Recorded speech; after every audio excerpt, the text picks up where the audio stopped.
Eto, Ola News Update talaga, mainit-init na balita mga kadyani, no? Ayon sa SEC, darating daw yung panahon o araw na hahayaan na nila at bibigyan nila ng karapatan na magkaroon ng mga bagong online lending apps na mag-ooperate dito sa ating mga social media platform o sa mga Play Store, App Store at kung saan mga website, okay?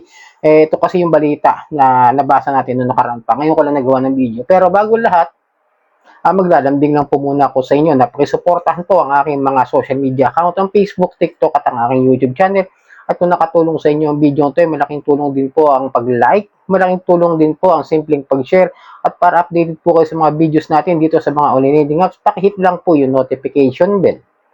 Disclaimer, hindi ko po kayo hinihikayat mangutang dito sa mga online lending apps. Ako po ay nagbibigay lamang po ng payo, gabay at patnubay kung paano nyo haharapin ang mga suliranin dito sa mga online lending platforms na uutangan ninyo at nagkakaroon kayo ng karanasan na ginagawa at mga paglabag ng mga unfair debt collection practices nito mga OLA. Ulitin ko, maging maingat kayo sa pag-utang dito sa mga OLA.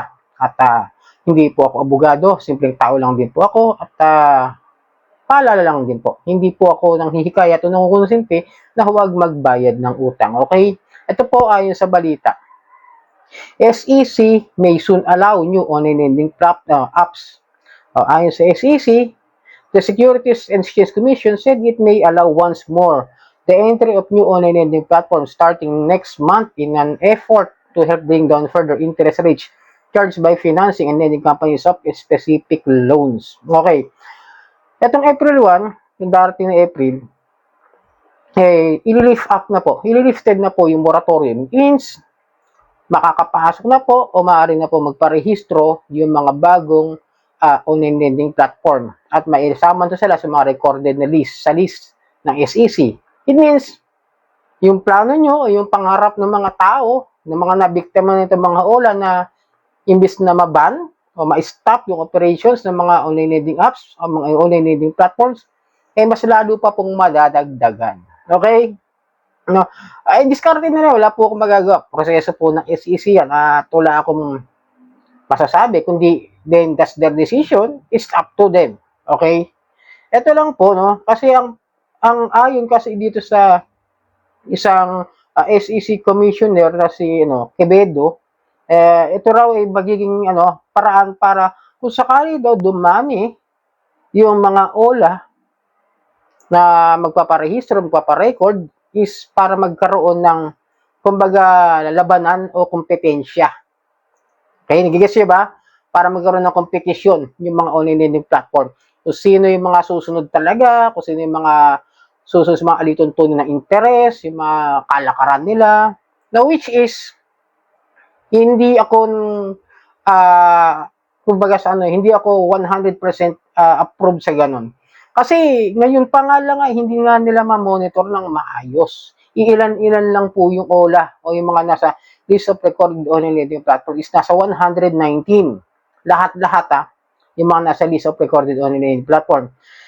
Hindi nga nila na monitor yung regulations ng mga pautang nila, yung interest like the 15% per month. Then, next month, magiging 12% na rin po yung monthly interest rate na effective sa SEC. Yun nga lang, hindi nga magawa yung 15% eh. Iba, meron nga dyan 7% per day. Bukod pa doon sa utang mo. Diba? Hindi nila namamonitor eh. Sabi natin namamonitor, pero hindi naman nila ginagawa ng aksyon kahit may reklamo na sobrang taas ng interest. Diba? Simpleng-simple lang aking opinion dito. Ngayon, yung monitoring nila, kung madadagdagan pa yan, saan na? Dito nga, hindi na nga nila nagagawa na maayos yung monitoring. Yung mga address, isa pa sa questionable ko yan eh. Yung mga address na yan, mga kadyani, kasi yung address na nakalagay doon sa apps, example natin, si Easy Peso. Na-monitor ba nila yon? Saan nila na-read? Sa Pasig. Yung main address, nasa Taguig, nagtaka pa yung attorney, sabi. Hindi nga namin alam bakit nandiyan ako opisina yan eh, kasi sa Taguig ang office branch niyan eh. O, di ba? Tapos dadagdagan nyo pa. Okay na, sige, pagbigyan natin, dagdagan nyo na. Eto pa, no? Yung mga yan, hindi magiging competition yan para sa akin. No? In my point of view, mga kadyan, in my, share my expressions about this, hindi yan magiging competition. Kasi karamihan dyan, mga magkakapatid yung mga OLA eh. Example natin yung na-raid noong 2023, if I remember it correctly, yung kay Rendon Labrador, yung iba't ibang pangalan ng mga OLA at mga online platforms na nada-download sa Play Store by that time. 4 sila. Then, nung malaman-laman, magkakaibang online companies. Tapos, nasa iisang building lang sila. Diba?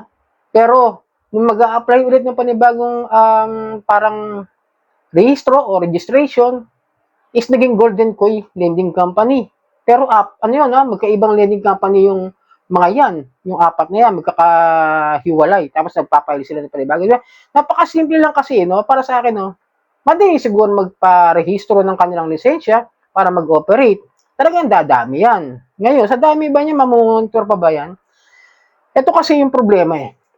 Ngayon pa nga lang, ang dami nang nagre-reklamo.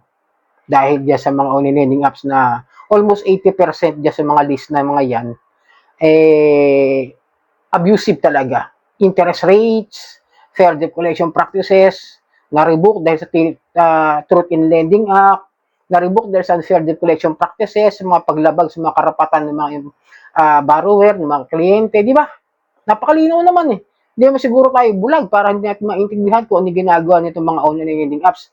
Ngayon nga, ano sabi ng PAOK, di ba? They are parang involved sa Pogo, sabi nga ni nung sa PAOK dati, nung kanilang director, di ba? Ngayon, eto pa natawa ako, talagang napapatunayan ko na talagang galing sila sa Pogo. Kasi ngayon wala na nag-o-offer sa akin ng mga online lending apps eh. Wala nag-o-offer sa akin ng mga pautang. Ang dumarating sa akin messages, alam niyo ba kung ano? Mga online sugal. Nung pa lang obviously they are in the illegal transactions na nagpapa-rehistro lamang para magmukhang legal. Yun lang po ang aking pinapoint of view rito, no? Kasi kung ganyan rin lang pala nangyayari, is maniniwala na ako na dapat na huwag nang tangkilikin. Yun lang masasabi ko at may advice ko dito sa mga nanonood at followers at subscriber ko, mga kadyani, no? Ngayon, kung sa tingin nyo, mga nanonood sa akin, kung dapat pa bang bayaran nyo o hindi, mabaliktad man sa aking pananaw sa buhay o sa aking paninindigan na huwag magbayad ng utang, baka kampihan ko na kayo. Kasi, totoo lang, no? Medyo masakit sa loob na nakapagbayad na yung iba hindi naman nagkaroon ng utang, hinaras, may mga, yung nakaraan na yung post ko, di ba, yung video ko, yung ospital, inabuso ng isang online lending apps na hindi naman siya nangutang. Idadalhan ng kung ano-ano, di ba? Tapos, papahiyain, orderan ng kung ano-ano. Di ba?